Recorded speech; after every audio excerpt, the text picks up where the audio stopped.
يا شيخة الشيخات بك عز وفخر، زهرة وفيك المدح ما يبغى دليل، عالطيب طبعك والمقام المعتبر، وفيك الكرم والجود يعدل كل ميل، ولك سمعة عطرة ولك صيت وذكر، وكفك رهاوي بالكرم ما هو بخيل،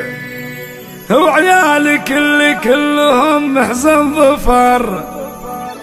لا حل طاريهم يشرف كل جيل،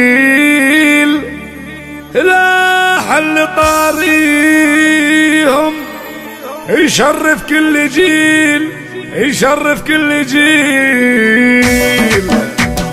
يا شيخة الشيخات بك عز وفخر، زهرة وفيك المدح ما يبغى دليل. يا شيخة الشيخات بك عز وفخر، زهرة وفيك المدح ما يبغى دليل، الطيب طبعك والمقام المعتبر، وفيك الكرم والجود يعدل كل ميل، ولك سمعة عطرة ولك صيت وذكر، وكفك رهاوي بالكرم ما هو بخيل، وعيالك اللي كلهم محزم ظفر، لحل طاريهم يشرف كل جيل، كل جيل. انس ولد شيخ على عز وفخر، حر تعلى بس ما نجمة سهل، وان جا لزومه هدته هدت صقر، وله فزعه تخلص عميل من عميل، وملك ليا طلت كما نور القمر، والشعر فوق امتانها سبي بخير، مرجونه في وصفها حر البشر، والموت في سلهامة الرمش الظليل، وهذه سمو الزين والحسن انتثر، والخد براق سراب صافي ليل، وطبة الميدان تلفح بالشعر، سبحان خالق زينها ما له مثيل. يا شيخة الشيخات بك عز وفخر، زهرة وفيك المدح ما يبغى دليل، الطيب طبعك والمقام المعتبر، وفيك الكرم والجود يعدل كل ميل، ولك سمعة عطرة ولك صيت وذكر، وكفك رهاوي بالكرم ما هو بخيل، وعيالك اللي كلهم محزم ظفر، لحل طاريهم يشرف كل جيل، كل جيل. انس ولد شيخ على عز وفخر، حر تعلى بس ما نجمة سهل، وان جا لزومه هدته هدت صقر، وله فزعه تخلص عميل من عميل، وملك ليا طلت كما نور القمر، والشعر فوق امتانها سبي بخير، مرجونه في وصفها حر البشر، والموت في سلهامة الرمش الظليل، وهذه سمو الزين والحسن انتثر، والخد براق سراب صافي ليل، وطبة الميدان تلفح بالشعر، سبحان خالق زينها ما له مثيل.